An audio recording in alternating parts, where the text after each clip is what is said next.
बिस्मिल्लाहिर्रहमानिर्रहीम। अस्सलाम वालेकुम वरहमतुल्लाहि वबरकातुह। कैसे हैं सब लोग? आज हम हाज़िर हैं लेक्चर नंबर 5 के साथ।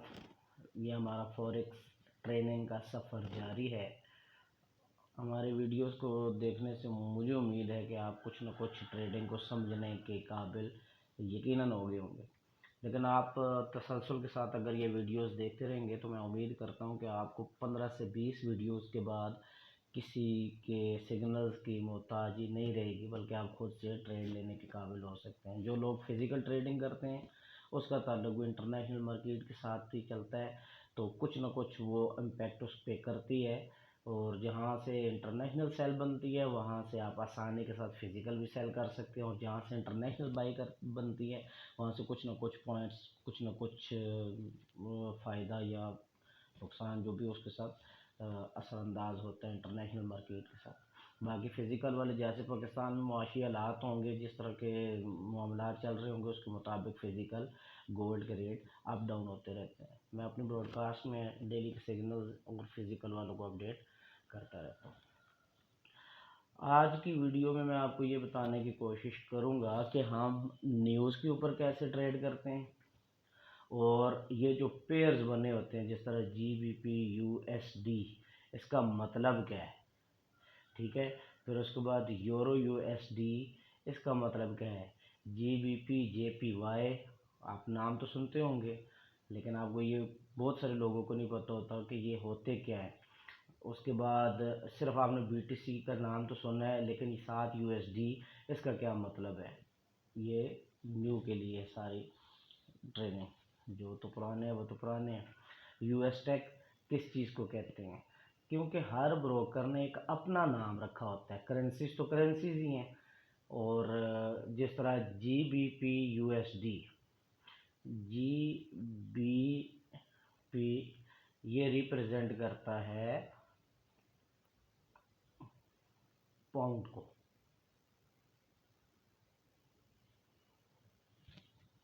इंग्लैंड के पाउंड को, इंग्लैंड की करेंसी GBP USD। और USD किसको कहते हैं वो तो आपको पता है, आप डेली बेसिस पर USD परचेज करते हैं, डॉलर को कहते हैं। अब न्यूज़ के ऊपर जब आप लोग ट्रेड करते हो तो ये कैसे असरअंदाज होती है। लाजमी बात है कि जब कोई भी न्यूज़ पाउंड के हक में आएगी, कोई भी न्यूज़ जब पाउंड के हक में आएगी तो पाउंड को ऊपर लेके जाएगी और USD को नीचे लेके जाएगी, और कोई भी न्यूज़ जब USD के हक में आएगी तो USD को ऊपर लेके जाएगी और पाउंड को नीचे आएगी। सपोज़ हम इसकी मिसाल यूँ करते हैं, ये न्यूज़ आ गई फॉरेक्स फैक्ट्री, आप गूगल के ऊपर भी लिखें तो ये सारी आपके पास डिटेल आ जाती हैं। कैलेंडर पे क्लिक करें और ये सारा कैलेंडर डेली का आपके पास आ जाता है। जिस तरह कि अभी मैं पिछला कैलेंडर ओपन किया, क्योंकि अभी नई तो न्यूज़ आई कोई नहीं है, तो ये मैंने पिछला कैलेंडर ओपन किया हुआ है आपको सिखाने के लिए, बताने के लिए। तो यहाँ पर देखें GBP USD, आपने क्या करना होता है सिंपल अल्फाज में, ये जो जब डेटा आता है तो जो न्यू है उनको बताने की कोशिश कर रहा हूँ कि आप इसके अगर कलर को भी पहचान लेना। ये देखें, ये ग्रीन है, ये रेड है, ये ब्लैक है। अब ये चाइना का डेटा है, रेड है, ये रेड है। इसके बाद JPY, ये ग्रीन है। अच्छा, ये जहाँ पर रेड रेड ये फोल्डर बने हुए हैं, इसका मतलब है बहुत ज़्यादा हाई इम्पैक्ट न्यूज़ है। ये ब्लैक है, ये ब्लैक है, ये ब्लैक है। अब ये red, black, green, high impact, ये क्या चीज़ें हैं, एक एक को यहाँ पे डिस्कस करने की कोशिश करते हैं। डेटा आया JPY का ये वाला, ठीक है। अच्छा, ये जापानीज़ यान करेंसी है, इसका ताल्लुक किसी भी पेयर के साथ उठा लें, GBP JPY होगा, USD JPY होगा, ठीक है, JPY USD होगा, USD JPY होगा। तो अब हम सिर्फ इस करेंसी को फोकस कर रहे हैं, इसको JPY को। तो ये देखें, ये ग्रीन आ गई। ग्रीन का मतलब होता है कि ये बहुत ज़्यादा हाई भी नहीं है और करेंसी के मुखालिफ भी नहीं है, रेड में भी नहीं है। तो लेकिन फिर भी पॉजिटिव कंसीडर की जाएगी। तो जिस तरह JPY USD का पेयर होगा, तो जब ये वाला मजबूत हो गया, इस करेंसी के हक में आ गया, तो फिर क्या करेगा, JPY ऊपर चला जाएगा, JPY ऊपर चला जाएगा और USD नीचे आ जाएगा। तो क्या हुआ, JPY USD का जो पेयर होगा, ये डेटा सिर्फ ग्रीन आने की वजह से चार्ट यूं ऊपर जाएगा, यूं, क्योंकि ये पहले JPY है। जो पेयर का पहला हिस्सा होता है, अगर वो पॉजिटिव आ जाए तो ऊपर जाना शुरू कर देता है। इसी तरह कोई भी पेयर USD JPY होगा किसी भी जगह पर, तो क्या होता है, अब JPY मजबूत हुआ और USD नीचे हुआ, तो आपको ये चार्ट ऊपर जाता हुआ नजर आएगा। आगे समझ, सिर्फ इस चीज़ पे फोकस करना है कि जो करेंसी मजबूत होती है वो चार्ट में ऊपर की तरफ जाती है, और जो वीक होती है वो चार्ट में नीचे की तरफ आती है।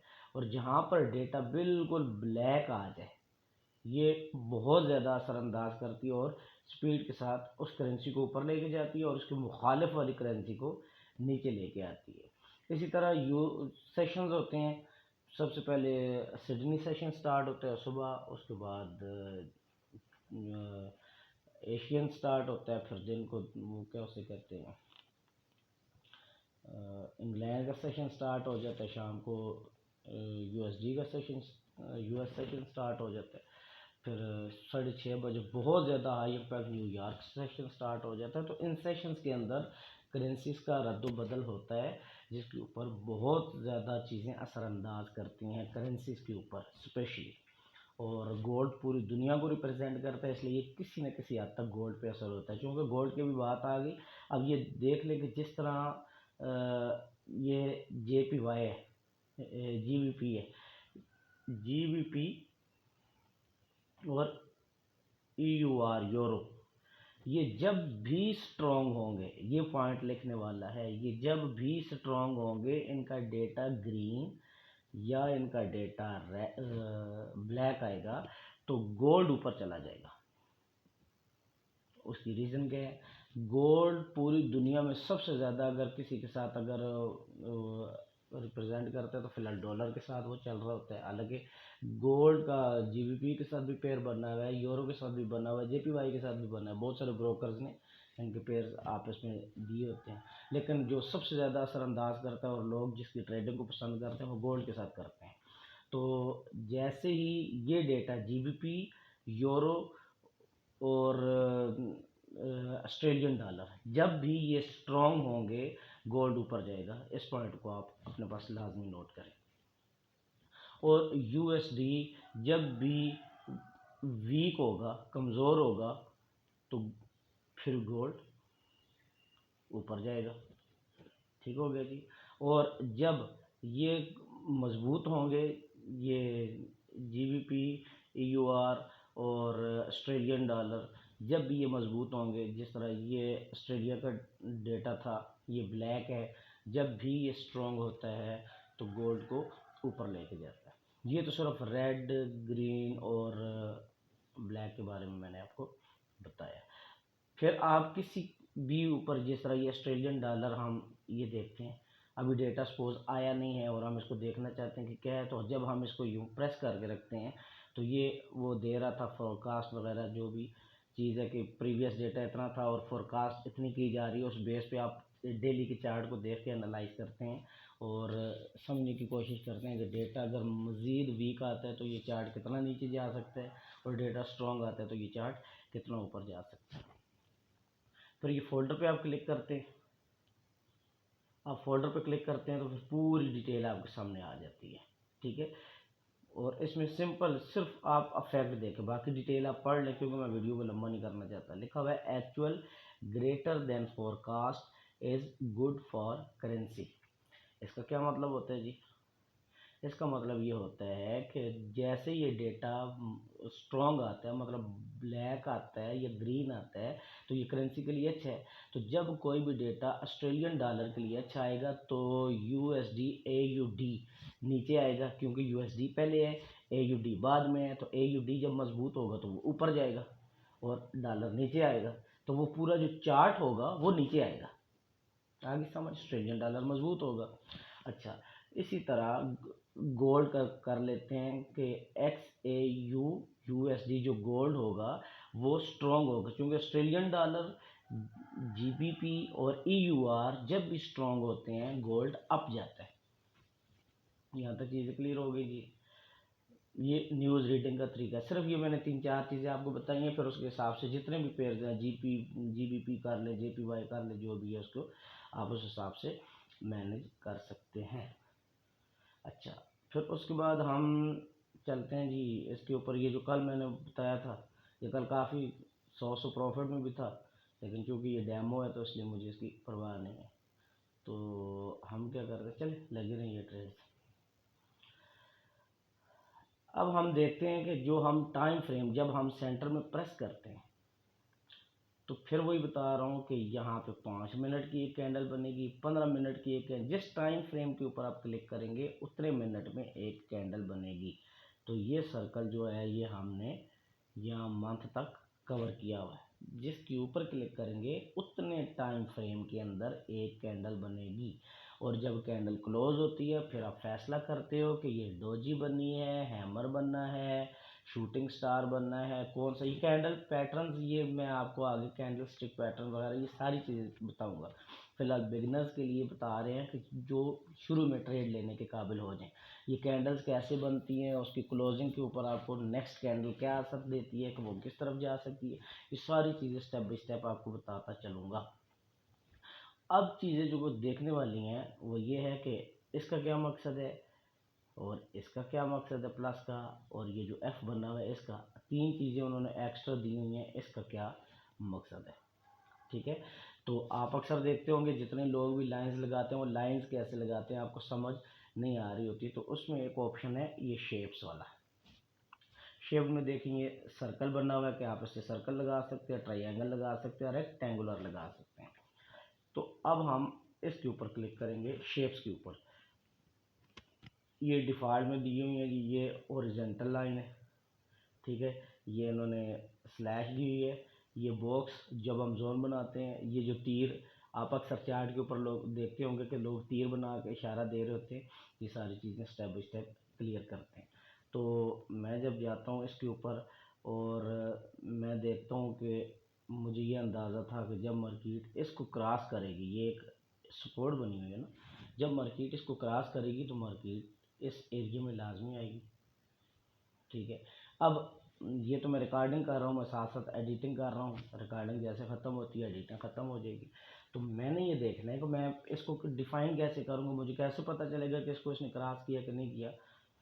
मैं क्या करता हूँ, यहाँ क्लिक करता हूँ और शेप्स के ऊपर जाकर यहाँ पे हॉरिजॉन्टल लाइन लगा लेता हूँ। ये हॉरिजॉन्टल लाइन को पकड़ के मैं जहाँ मर्जी रख दूँ, ये मैंने एरिया सपोर्ट बना लिया। अब कैंडल की क्लोजिंग का वेट लाजमी करना होता है। यहाँ पर ऊपर टाइम देखे 50 मिनट हो गए, 5:50 पूरे 6 बजे कैंडल क्लोज होगी। H1 मैंने चार्ट ओपन किया हुआ है, कैंडल क्लोज होती है यहाँ पर। इसका मतलब हुआ कि इसने अपनी सपोर्ट तोड़ के नीचे क्लोजिंग दी है। नेक्स्ट कैंडल बनेगी, नेक्स्ट कैंडल यहाँ से बनेगी इधर, नेक्स्ट कैंडल यहाँ से बनेगी इधर, और इसी लाइन को टच करके, क्योंकि ये इसने एक छत बना ली है, सपोर्ट बना लिया, रेजिस्टेंस बना ली है, तो वापस जाएगी ऊपर अपने इस एरिया को जिसको तोड़ नहीं सक रही थी, वापस इसको इधर से टच करेगी। अगर तोड़ गई तो ऊपर जाके यूँ टच करेगी, यूँ वापस टच करेगी, ऊपर निकल जाएगी, और अगर ऊपर ना जा सकी तो इधर से ही वापस आ जाएगी। ये इसका सेंट्रल पॉइंट आप कह सकते हो। कि जिस सपोर्ट को या रेजिस्टेंस को मार्केट तोड़ती है, फिर उधर से ही अगर टच करके ऊपर निकल जाए तो वापस उसको बैक टच करती है और ऊपर निकल जाती है। और जब नीचे से जाके टकराती है और ऊपर ना जा सके, वो दीवार मजबूत बन जाए, तो फिर टकरा के उधर से ही गिर जाती है। ठीक है, फिर हम वापस उधर ये आते हैं शेप्स के अंदर। ये देखें, ये हमारे पहले इधर नहीं थी, ये अभी अप्लाई हो गई है। ठीक है, अब हम इसके ऊपर सिर्फ क्लिक करते हैं, इसके अंदर ये सारी चीज़ें फिर आना शुरू हो गई। ठीक है जी। अच्छा, उसके अंदर ये हम पिक्सल के ऊपर सेलेक्ट करते हैं, ये मैं 1 पे किया तो आप जाके देखेंगे कि वो लाइन बिल्कुल पतली हो जाएगी। ठीक है, और पिक्सल के ऊपर करके ये डन होता है, जैसे ही डन करूँगा वो लाइन पतली हो जाएगी। तो इसी तरह ये सारी चीज़ें इसमें अवेलेबल है। ये साथ ब्लू कलर है, इस पर सिलेक्ट करेंगे तो रेड ग्रीन जो भी आपके चार्ट के मुताबिक उसका कलर मैच होता है आप वो कर लेंगे। ठीक है, इसी तरह ये ट्रेंड लाइन आप कह सकते हैं इसे। ठीक है, ये इस तरह टेढ़ी लाइन आप लगा सकते हैं। अब ये लगती कहाँ पे है, अब चूँकि वीडियो लंबी हो जाएगी तो मैं इसको डिटेल में जाना नहीं चाह रहा, इसी बहाने ये आप देख लें। ये जब मैंने H1 का चार्ट ओपन किया तो मुझे ये बार बार इस एंगल पे आके ये देखें यूँ मार्केट ये रिजेक्ट होती है।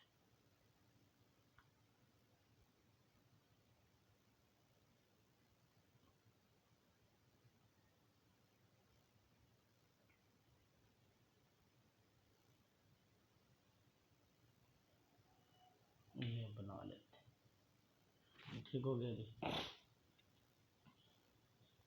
अब मार्केट जैसे ही नीचे आएगी और इधर हम एक और हॉरिजॉन्टल लाइन लगा लेते हैं, वो ये वाला एरिया, क्योंकि मैंने उस दिन भी आपको बताया था जो लंबी कैंडल होती है फिर कैंडल उस एरिया को कवर करते करते उस एरिया में लाजमी आया करती है। ठीक है, ये हॉरिजॉन्टल भी लाइन हमने लगा ली और उसमें ट्रेंड लाइन भी लगा ली। मार्केट जैसे आती है, अगर इस ट्रेंड लाइन को ब्रेक करती है, यूँ टच करती है तो नीचे आ सकती है। ठीक है, और अगर मार्केट ऊपर जाती है और इधर से टच करती है तो फिर भी नीचे आ सकती है। ठीक है, और अगर मार्केट यहाँ से ऊपर जाती है और फिर अपने एरिए को क्रॉस करके नीचे नहीं रुक पाती और यहाँ से वापस इस लाइन को टच करती है और फिर ऊपर की तरफ निकल जाएगी। तो ये ट्रेडिंग है। जिस तरह पहली वीडियो है, अगर तो ऊपर जा रही है और नीचे वाले एरिए को नहीं ब्रेक कर रही तो फिर ऊपर जाती जाएगी। और अगर मार्केट आती है नीचे और ये सपोर्ट को क्रॉस करके नीचे निकल आती है, फिर वापस जाती है अपने एरिए को, उसी को टच करती है, फिर वापस नीचे आ जाती है। बस यही ट्रेडिंग है। और खुश रहें, आबाद रहें, अपने पैसे की खुद हिफाजत करें, कोई बंदा आपके पैसे को नहीं संभाल सकता। बाकी मुझे कमेंट्स में बता दीजिए, अगर शेप्स एरो इसमें कुछ भी मुश्किल नहीं है। ये बेसिक अप्लाई करने वाले जहाँ पे आपने लाइन लगाई है इस पे ये शेप्स बना लें ये। ठीक है, इसी में आप जाके कोई भी यहाँ पे प्लस पे आप क्लिक करते हैं तो बहुत सारी चीज़ें आपको, और अगर आपने कहा स्टेप बाय स्टेप इन सब के बताऊँ तो मैं वो भी बता दूंगा। एरो लगाने के लिए वही है। अच्छा, उसके बाद ये जितनी भी चीज़ें आपके सामने हैं इसको आप चेक करते रहे। बेसिकली इंडिकेटर है, ये फिबोनाची आ गए, रिट्रेसमेंट। ठीक है, ये फिबोनाची टाइम जोन आ गया, फिबोनाची फैन, ये जितने भी है ना ये सारे इसके इंडिकेटर्स हैं। आप ये अप्लाई कर लेते हैं, उसके मुताबिक आपको सारी चीज़ें मिलना शुरू हो जाती हैं। मार्केट के ऊपर जैसे ही आप चार्ट के ऊपर करते हैं, लगाते हैं ये चीज़ें, मार्केट वहाँ पे पहुँचती है तो आपको कुछ ना कुछ सिग्नल मिलना शुरू हो जाते हैं। ठीक है, उसके बाद ये बहुत ज़्यादा मशहूर ये मतलब इंडिकेटर आप कह सकते हो, जैसे एलिट मोटिव वेव्स वगैरह, ये कुछ लोग इसके ऊपर काम करते हैं और कुछ लोग ये रेक्टेंगुलर वगैरह और एलिप्स वगैरह बना के उसके ऊपर ट्रेड लेने की कोशिश करते हैं। तो ये आप खुद से भी अप्लाई कर सकते हैं, इसमें कोई इतनी ज़्यादा लंबी चौड़ी को बात करने की ज़रूरत नहीं है, हमें टाइम ज़्यादा करने वाली बात है। तो ये आप खुद से भी प्रैक्टिस कर सकते हैं। ठीक है जी, आज के लिए इतना ही काफ़ी है। खुश रहें, आबाद रहें। और फिर आज की जो वीडियो बनाई है उसका जो मकसद है, 4-5 चीज़ें आपको बताना मकसूद था। पहले नंबर पे ये चीज़ थी कि हम न्यूज़ ट्रेड कैसे करते हैं। ठीक हो गया जी। वो आप फॉरेक्स फैक्ट्री पे जाते हैं, तो फॉरेक्स फैक्ट्री में जाने के बाद जिस करेंसी का डेटा होता है अगर वो स्ट्रॉन्ग हो गई है तो वो चार्ट, अगर वो करेंसी पहले नंबर पे है, सपोज जीबीपी यूएसडी है और जीबीपी मजबूत हो गया है तो वो चार्ट ऊपर चला जाएगा। अगर यूरो यूएसडी है तो यूरो पहले है और यूरो का डेटा मजबूत आ गया, यूरो ऊपर जाएगा तो यूएसडी नीचे आएगा, मतलब चार्ट ऊपर चला जाएगा। आगे समझ, मतलब जीबीपी मजबूत हुआ और जीबीपी यूएसडी ऊपर निकल जाएगा, यूरो मजबूत हुआ ये ऊपर निकल जाएगा। और किसी जगह कोई ब्रोकर आपको वही पेयर यूएसडी ईयूआर दे सकता है। आपने अक्सर देखा होगा कि ई यू आर यूएसडी है। अब जैसे ही यूरो का डेटा मजबूत आता है तो चार्ट यूं ऊपर जाएगा। अब कुछ ब्रोकर क्या करते हैं कि वो आपको दे सकते हैं कि यूएसडी ई यू आर, ठीक है। अब चार्ट जिस जगह पर मर्जी खड़ा हुआ है, लेकिन जैसे आपने देखा कि यूरो का डेटा मजबूत आया है तो जैसे यूरो ऊपर जाएगा और डॉलर नीचे आएगा तो इसका मतलब है कि वो चार्ट नीचे आएगा, क्योंकि डॉलर पहले नीचे, जो पहला पेयर है वो इम्पेक्ट करता है। अगर वो स्ट्रॉन्ग या वीक हुआ है तो जो पहले नंबर पे लिखा हुआ है वो उसके ऊपर इम्पेक्ट करता है। ये सारी चीज़ें आपको प्रैक्टिस से पता लगेगी, वैसे नहीं पता लगती।